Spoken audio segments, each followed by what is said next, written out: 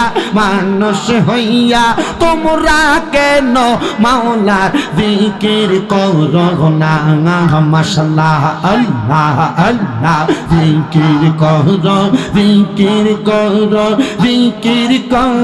মুমিন গণ জিকিরেতে মাওলা রাজি আর রাজি নবী গণ মাশাআল্লাহ আল্লাহ আল্লাহ আল্লাহ আল্লাহ এসো নবী মদিনা ওয়ালা এসো আমার কলি জানাই এসো নবী মদিনা ওয়ালা এসো আমার কলি জানাই মাশাআল্লাহ আল্লাহ আল্লাহ কান্দে আপনারই পাগল নবী কান্দে আপনারই পাগলে শান্তি দেন আমরা কলি জানাই এসো নবী মদিনা ওয়ালা এসো আমার কলি জানাই মাশাআল্লাহ আল্লাহ আল্লাহ আল্লাহ আল্লাহ আল্লাহ আল্লাহ ফকির দরবেশ বাদশাহ বলি তুলিতে সেই ফুলের কলি তারা কান্দে নিয়া বিকার ঝুলি তারা কান্দে নিয়া বিকার ঝুলি বাস করে বৃক্ষের তলায় এইসো নবী মদিনা ওয়ালা এইসো আমার গলি জানাই মাশাআল্লাহ আল্লাহ আল্লাহ এইসো নবী কামলি ওয়ালা এইসো আমার গলি জানাই মাশাআল্লাহ আল্লাহ আল্লাহ আল্লাহ আল্লাহ আল্লাহ আল্লাহ আল্লাহ লা ইলাহা ইল্লাল্লাহু মুহাম্মাদুর রাসূলুল্লাহ সাল্লাল্লাহু আলাইহি ওয়াসাল্লাম জবান বন্ধ নাই মুহাব্বতের আওয়াজে পড়ি আলহামদুলিল্লাহ। মুআজ্জাজ সদরে মুহতারাম, আজকে কুমিল্লা জেলার অন্তর্গত মুরাদনগর থানাধীন কালীপুরা পোস্টার একটা করছে দেখছেন, টেহার অভাব নাই তারা, বোঝা গেছে। বড় পোস্টার করুক, অসুবিধা নাই, এটা করলেই বালা এনতে ফটতা ফলবো। আজকের মাহফিলের যিনি এই কালীপুর দক্ষিণপাড়া যুব সমাজ কর্তৃক আয়োজিত ৫তম বাৎসরিক ওয়াজুদোয়ার মাহফিলের সম্মানিত সভাপতি হাজী মুসলিম মুন্সি সাহেব আসেনি, মাশাআল্লাহ, হাজী সাহেব, সহসভাপতি জনাব মোহাম্মদ জসিমউদ্দিন সাহেব, সম্মানিত প্রধান অতিথি মাওলানা হাবিবুর রহমান ফুয়াদ, লন্ডন প্রবাসী আসেনি, মাশাআল্লাহ মাশাআল্লাহ। লন্ডনের মানুষ থাকলে তারা 1000 টাকা দিলে মনে করে মাহফিল শেষ হয়ে যাবে। প্রধান মেহমান আপনাদের বর্তমান মেম্বার, এলাকাটা আছে বহু এলাকার মেম্বার ভাগ্য জায়গা, এলাকা তো নাই বর্তমান এলাকা তো নাই, আমি ওইটা কইছি। আমি আইয়া স্টেজে দেখি আমি কই না তাইলে এলাকার মেম্বার বালা ছিল, এলাকা বাগন লাগছে না। জনাব মোহাম্মদ শাহিন আলম সরকার সাহেব আমার পূর্বে আলোচনা করেছেন, হযরত মাওলানা মুফতি মোহাম্মদ আবুল খায়ের আশিকি সাহেব তকরির করেছেন, বুজুর্গানে দিন আলেমগণ কারি মাওলানা মোহাম্মদ আনোয়ার হোসেন সাইফি, হাফেজ মোহাম্মদ রুহুল আমিন সাহেব, হাফেজ কারি মোহাম্মদ রেজাউল করিম সাহেব, হাফেজ মোহাম্মদ রুহুল আমিন নগরী সাহেব সহ মাহফিলের সম্মানিত বিশেষ অতিথিবৃন্দ। মাহফিল পরিচালনা করছেন 2 জন হাফেজ সাহেব, রিয়াজুল ইসলাম এবং মাহাদি হাসান সাহেব সহ মাহফিল ইন্তজামিয়া কমিটি, আমার সামনে ডাইনে বামে থাকা আলেম সমাজ, দাড়িপাকা মুরব্বী বাবা, যুবক নওজোয়ান ভাই, ছোট ছোট মাসুম বাচ্চা, পর্দার অন্তরালে আছেন আমার অবলা সরলা মা ও বোনেরা। মহান আল্লাহ জাল্লা শানহু আমাদেরকে দুনিয়ার ব্যতিব্যস্ততা থেকে দূরে রেখে আল্লাহর সান্নিধ্য অর্জন করার জন্য ওলামায়ে কেরামের সোহবতে জান্নাতের বাগানে আমাদেরকে আসার বসার তৌফিক দান করেছেন। সবাই মুহাব্বতের আওয়াজে উচ্চ কণ্ঠে পড়ি আলহামদুলিল্লাহ। এই মাসটা ইংরেজি এখন চলতেছে ডিসেম্বর মাস, কিন্তু গত পরশুদিন চাঁদ উদয় হওয়ার কারণে আরবি মাস হয়েছে রজব মাস। যেই মাসের উপাধি হলো, এই মাস হলো আল্লাহর মাস, শাহরুল্লাহ। কথা কন না, কার মাস? আল্লাহর মাস।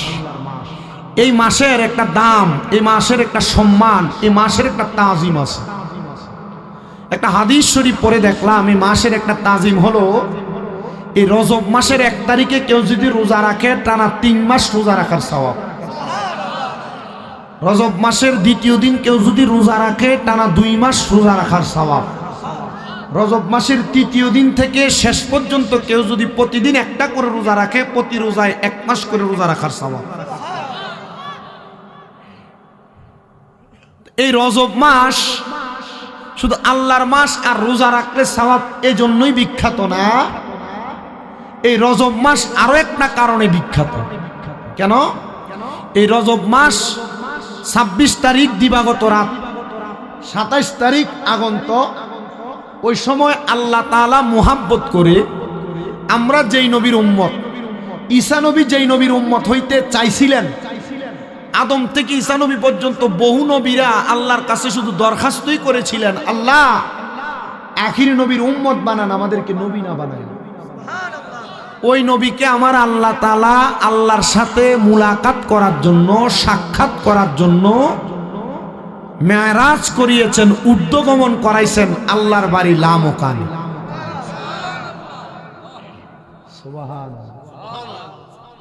এই মাসটা আরো একটা কারণে পরিচিত, যে কারণ হলো রজব মাসের 6 তারিখ হযরতে খাজা মুঈনুদ্দিন চিশতি সানজিরি আজমিরি জিনার কারণে ভারত উপমহাদেশের মানুষ পরন থেকে ধুতি খুললা লুঙ্গি পরার সুযোগ পাইছে। প্রতি 3 ওয়াক্ত উলু উলু দিয়া যেই মুসলমান, যেই হিন্দু জাতিরা তাদের সময় কাটাইতো, ওই হিন্দু জাতিদেরকে আল্লাহু আকবরের আজানের ধ্বনি দিয়া একসাথে 80,000 বিদুর মিরে মুসলমান বানাইছেন। সে আতে রসুল হিন্দেল ওয়ালি খাজা গরিবে নওয়াজের 6 শরীফ 6 রজবের মাস। এটা আল্লাহ তাআলা যেন আমাদেরকে এই 6 রজবের অসংখ্য বরকত দান করেন। সবাই পড়েন আমিন। আমরা মুসলমান জাতি, একটা সর্বশ্রেষ্ঠ ইবাদত আছে, আফদালুল ইবাদাতিস সালাত। সবচাইতে আফদল ইবাদত সালাত, নামাজ। এবং আউয়ালু মা ইউহাসাবু বিহিল আবদি ইয়াউমাল কিয়ামাতিস সালাহ। আল্লাহ তাআলা হাসরের ময়দানে বান্দাদের কাছ থেকে সর্বপ্রথম যেই ইবাদতের হিসাব নিবেন, সেই ইবাদতের নাম হলো সালাত। কথা কন না, সেই ইবাদতের নাম সালাত, নামাজ। অসুবিধা হইতেছে? নামাজের ওয়াজ করলে মানুষ ওয়াজ শোনে না, নামাজের ওয়াজ করলে মানুষ ওয়াজ শোনে না। আমি নামাজের ওয়াজ করতাম না, আমি আপনাদের কাছে ওয়াজটা কি করি একটু শোনেন। আচ্ছা, যেই বাবা সন্তানরে জন্ম দেয়, ওই সন্তান যদি বাপরে অস্বীকার করে, ওই সন্তানের পরিচয় কি? হালাল জাদা না হারাম জাদা? একজন মুরব্বী শুধু গিয়ারওয়ালা। আর নাইলে আপনারা যুবক পোলাপানো অনেকে আছেন, এখান দিয়েও আছেন, আপনারা জবাব দেন না। আপনারা আমার আবার প্রশ্নের জবাব দেন।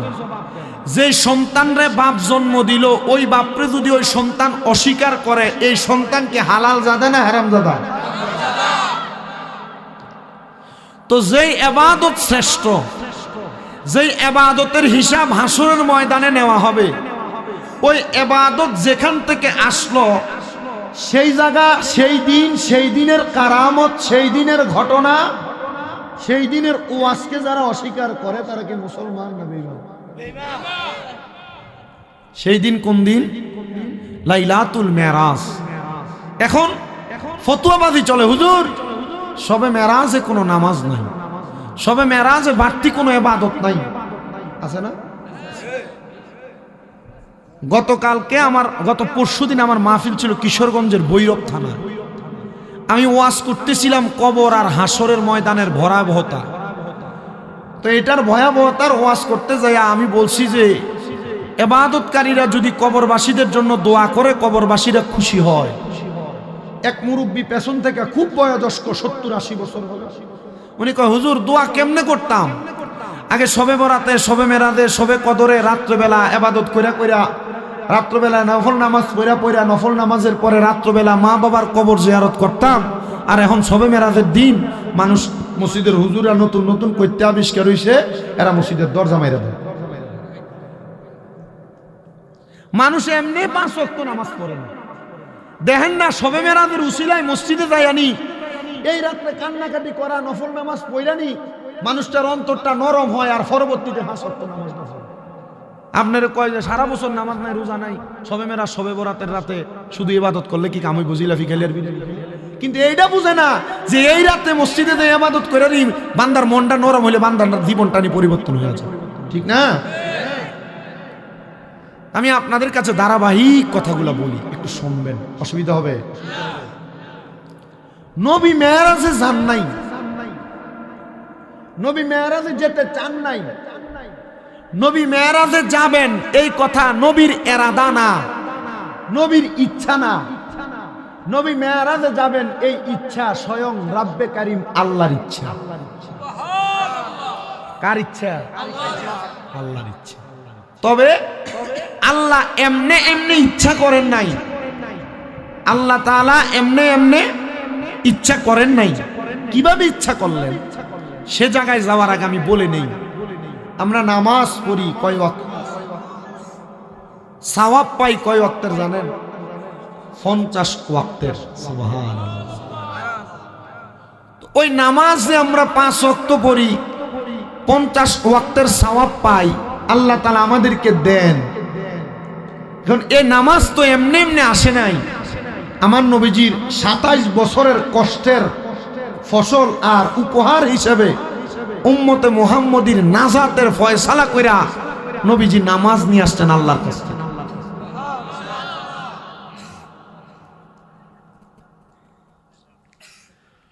তো কখন নামাজ আসছে শুনেন, আল্লাহর একজন পয়গম্বর জিনার নামাকে নামদার তাজদারে মদিনা হুজুরপুর নূর মুহাম্মদ মুস্তাফা আহমদ মুস্তাফা সাল্লাল্লাহু আলাইহি ওয়াসাল্লাম মদিনার রাহমাতুল লিল আলামিন নবী। ওই নবীজির পূর্বে আল্লাহ তাআলা বাবা ছাড়া একটা নবী দুনিয়াতে পাঠাইছিলেন, জিনার নাম হলো হযরতে ঈসা রুহুল্লাহ। নাম কি? বাপ ছাড়া সন্তান জন্ম নিলেই মানুষ এটাকে হালাল জাদা বলে না। ওই ঈসা নবীরে ইহুদিরা অপবাদ দিয়েছিল। কখন অপবাদ দিয়েছে?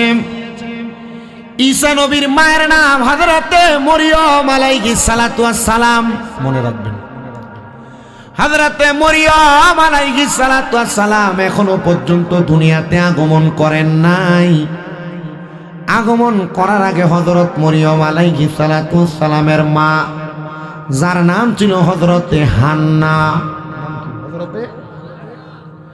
হযরত মরিয়ম আলাইহিস সালাতু ওয়াস সালামের বাবা, যিনি ছিল বর্তমান জেরুজালেম ফিলিস্তিনে যেই মসজিদ অবস্থিত বাইতুল মুকাদ্দাস, ইসরায়েলের জালেম বাহিনী যে মসজিদকে দখল করার জন্য মুসলমানের উপর অত্যাচার চালায়, ওই বাইতুল মুকাদ্দাস মসজিদের মধ্যে ইমাম ছিলেন 5 জন। কয়জন? এর মধ্যে হযরত মরিয়ম আলাইহিস সালাতু ওয়াস সালামের বাবা একজন, আর হযরত মরিয়ম আলাইহিস সালাতু ওয়াস সালামের খালু একজন, আর এছাড়া আরো 3 জন ইমাম ছিলেন বাইতুল মুকাদ্দাসের। এ পর্দার অন্তরালের মায়েরা, আপনার একটু অন্তরের কানটা দিয়ে শুনবেন। কোন মহিলার গর্ভে সন্তান না আগমন করলে ওই মহিলার মনে কত কষ্ট থাকে। কোন বাবারে বিবাহ করার পরে আল্লাহ যদি সন্তান না দেয়, ওই বাবার কলিজা ফেটে কত কান্না চলে আসে। ওই বাবা একটা সন্তানের জন্য কত লাখ লাখ টাকা ডাক্তার কবিরাজের কাছে খরচ করে ফেলে। ঠিক তেমন ভাবে হযরতে মরিয়ম আলাইহিস সালাতু ওয়াস সালাম, ওনার আব্বা জান বলেন, আমি বাইতুল মুকাদ্দাসের ইমাম, কিন্তু আমি বাইতুল মুকাদ্দাসের ইমামতি করা অবস্থায় আমার আল্লাহ তাআলা আমার একটা সন্তান দেয় না, একটা সন্তান দেয় না। আমি একদিন আমার ঘরে প্রবেশ করলাম, ঘরে প্রবেশ কইরা আমার স্ত্রীকে বললাম, ও আমার স্ত্রী গো, আল্লাহ তো আমাদেরকে একটা সন্তান দেয় না। আমি বাইতুল মুকাদ্দাসে ইবাদত করি, তুমি তোমার ঘরে ইবাদত করো রে স্ত্রী।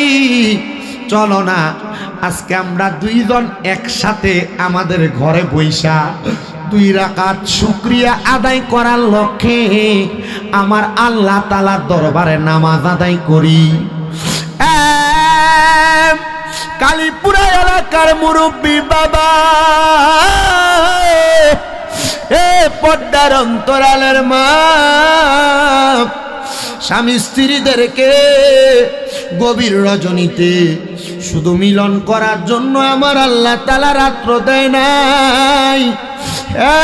বাবা, বাসর রাতে যে 2 রাকাত নামাজ পড়ে বাসর শুরু করছো, একবার চিন্তা করে দেখো আর কোন দিন তুমি তোমার স্ত্রীকে সাথে নিয়ে নামাজ আদায় করেছো।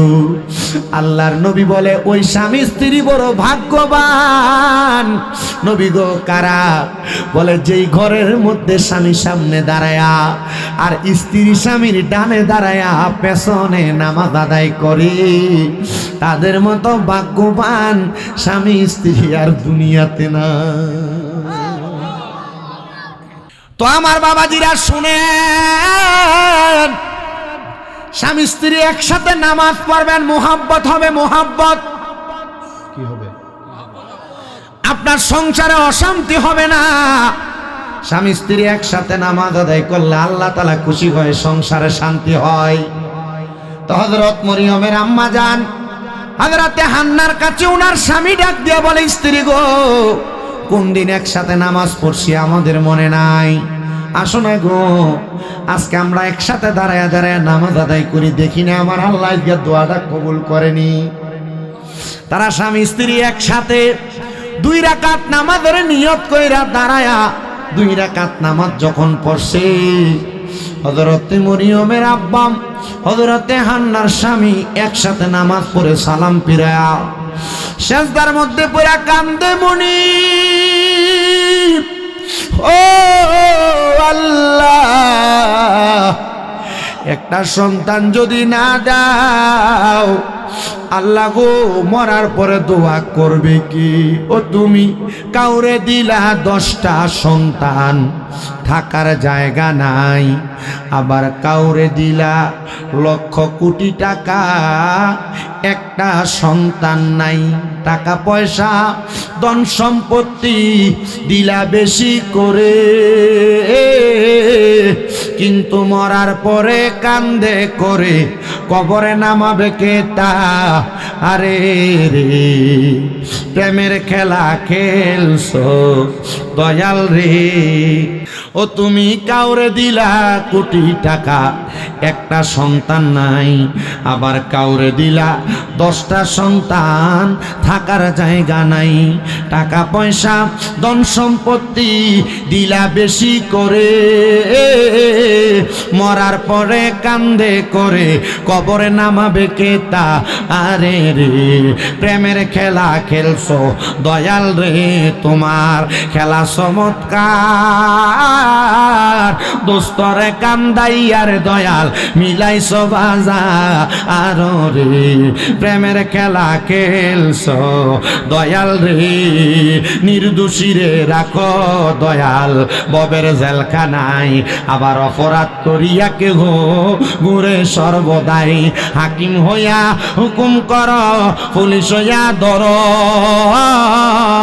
আবার সর্প হইয়া দংশন কর, উজা হইয়া যার রে, প্রেমের খেলা খেলছো দয়াল রে, জোরে কোন আল্লাহু আকবার।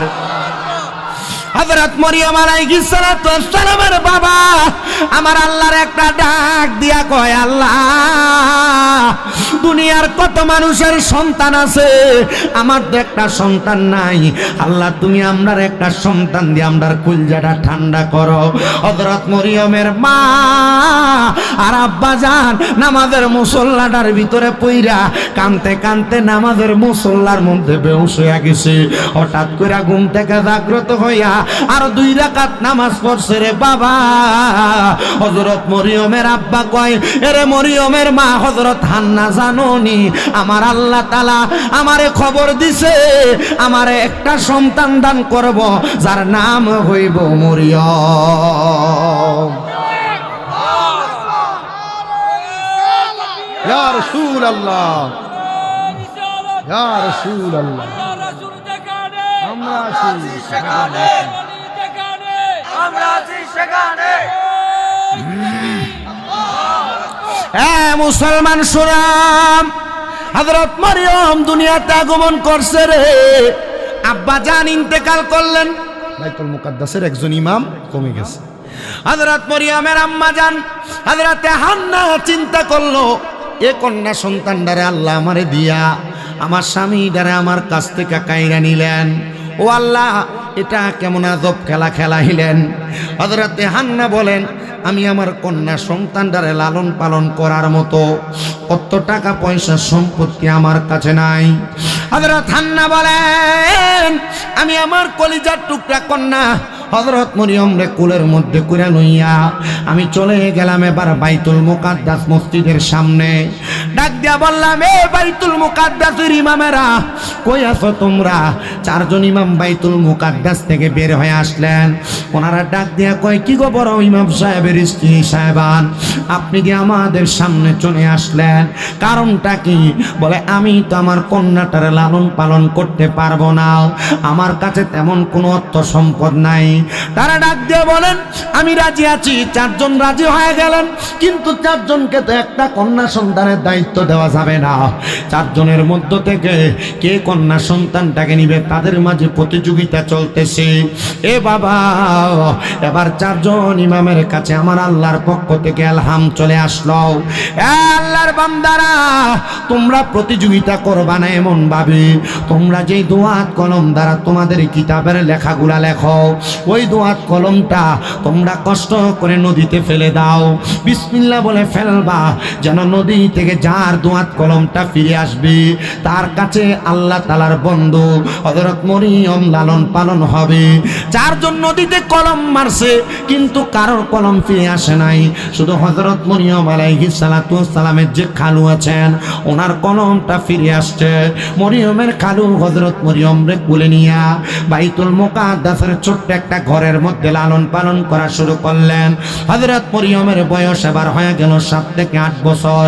হযরত মরিয়ম মানুষকে তাওহীদের দাওয়াত দেয়, হযরত মরিয়ম মানুষকে রিসালাতের দাওয়াত দেয়, হযরত মরিয়ম মানুষকে আল্লাহর কথা বলে। কিন্তু ইহুদিরা বলে, এই ছোট্ট মাইয়া 7, 8, 9 বছর বয়স, এই মাইয়াটা আমাদের বাপদাদার ধর্মকে লাঞ্ছিত করার জন্য এমন কোন খোদার দাওয়াত দেয় যে খোদা নাকি একজন। তখন মানুষগুলা লাত উজ্জার পূজা করত, মূর্তির পূজা করত, মানুষগুলা গাছের পূজা করত, ওই সময়কার মানুষ সূর্যের পূজা করত, ওই সময়কার মানুষ পানির পূজা করত, ওই সময়কার মানুষগুলা শিরিক বেদাতের সাথে লিপ্ত ছিল। হযরত মরিয়ম বলে, আমি তাদেরকে বলতে লাগলাম, তোমরা যে গাছের পূজা করো ওই গাছ কেটে ফেললে আর রাখতে পারবে না, তোমরা যে মাছের পূজা করো তোমরা সেই মাছকে আবার আহার করো, যেই সূর্যের পূজা করো ওই সূর্য চলে যায় আবার আসে, তোমরা যে অবুঝ প্রাণীদের পূজা করো, গরুর পূজা করো, এগুলা তোমাদের কাছ থেকে চলে যায় আবার আসে, মৃত্যুবরণ করো। আমি মরিয়ম এমন একজন খোদার দাওয়াত তোমাদেরকে দেই, ওই খোদার দাওয়াত তোমরা গ্রহণ করো, যার সাথে কোনো শরীক নাই, লা শারিকা লাহ, ওই আল্লাহ তাআলার সাথে কোনো অংশীদার নাই, তিনি মৃত্যুবরণ করে না, তিনি হাইয়ুল কাইয়্যুম, তিনি চিরস্থায়ী, তিনি চিরঞ্জীব। এ আল্লাহর বান্দারা, তোমরা কেউ আল্লাহর প্রতি ঈমান আনয়ন করবা। তারা কেউ হযরত মরিয়মের কথা মানে না। হযরত মরিয়ম যে সময় বসবাস করতেন, কিছুদিন পরে হযরতে মরিয়মের খালু মারা গেল। ওই বাইতুল মুকাদ্দাস এরিয়ার মধ্যে একজন লোক ছিল, যার নাম ছিল কুচ্ছা। এই লোকটার কাজ হলো এলাকার সুন্দর সুন্দর মহিলা, এলাকার নারীদের সাথে অবৈধ সম্পর্ক করত, অবৈধ সম্পর্ক করে তার সময়গুলা কাটাইতো। হযরত মরিয়ম আলাইহিস সালাতু ওয়াস সালাম 9 বছর থেকে 10 বছর উপনীত হওয়ার পরে হযরত মরিয়ম বড় স্বাবলম্বী হয়ে গেল। ওই কুচ্চা একদিন ফজরের নামাজের পরবর্তী সময়ে হযরত মরিয়মের ঘরের সামনে দাঁড়িয়ে গেছে। হযরত মরিয়ম তখন নামাজ আদায় করে। হযরত মরিয়ম ফজরের নামাজের পরবর্তী সময়ে গোসল করে পবিত্রতা, হযরত মরিয়ম শবে সাদিকের পরবর্তীতে গোসল করে পবিত্রতা অর্জন করে ঘরের দিকে প্রবেশ করে। মনে রাখবেন রে মুসলমান, মহিলা যারা, নারী যারা আছে, তারা যেন দুনিয়ার জমিনের মধ্যে গোসল করার পর তাদের ছাড়া চুলগুলা কোনো পুরুষ মানুষ না দেখে। এ মহিলা, কেন কেন কেন একটু শুনে রাখো, কারণ তোমার সর্বসৌন্দর্য প্রকাশ পায় একটা নারীর গোসলের পরবর্তী সময়ে। এই জন্য তোমরা কখনো গোসলের পরবর্তী সময়ে তোমার স্বামী ছাড়া অন্য কোনো পুরুষের সামনে তোমার চুল ঝাড়বা না, অন্য কোনো পুরুষের সামনে তোমার চেহারা দেখাইবা না। এটা হারাম, হারাম, হারাম, হারাম। কিন্তু তোমার স্বামীর সামনে করা এটা তোমার জন্য বড় আরাম, এটা সৌন্দর্য। অনেক মহিলারা আছেন, আমি আপনাদেরকে স্বাভাবিকভাবে বলার চেষ্টা করি, যেগুলার বিচার মাঝে মাঝে আমাদের মুফতি সাহেবানদের কাছে আছে। হুজুর, বিচার কি? স্ত্রী গোসল করে আসার পরে স্বামী যদি পরবর্তীতে স্ত্রীর সঙ্গে মধুর মিলনে লিপ্ত হতে চায়, ওই স্ত্রী তখন রাজি হয় না। চিন্তা করে, মাত্রই তো গোসল করে পবিত্র হয়ে আসলাম, এখন কেন আমার স্বামী আবার আমার সাথে মিলন করতে চায়? না না না, আমার মা বোনরা যেন এই ব্যাপারে সাবধান হয়ে যায়, সতর্ক হয়ে যায়। তুমি যদি একবার না, দুইবার না, 70 বারও গোসল করে আসো, আর তোমার স্বামী যদি তোমার সঙ্গে 70 বার পরবর্তী গোসল পরবর্তী সময় মিলন করতে চায়, তুমি তোমার স্বামীর মিলনে আগ্রহ প্রকাশ করবা। কারণ কি? কারণ কি? কারণ তোমার স্বামী গোসল পরবর্তী সময় তোমার চেহারা দেখে দেখে শান্তি পায়, প্রশান্তি লাভ করে। এবার আপনারা বলেন, মা বোনরা আদেশগুলো মানার দরকার আছে নাকি নাই?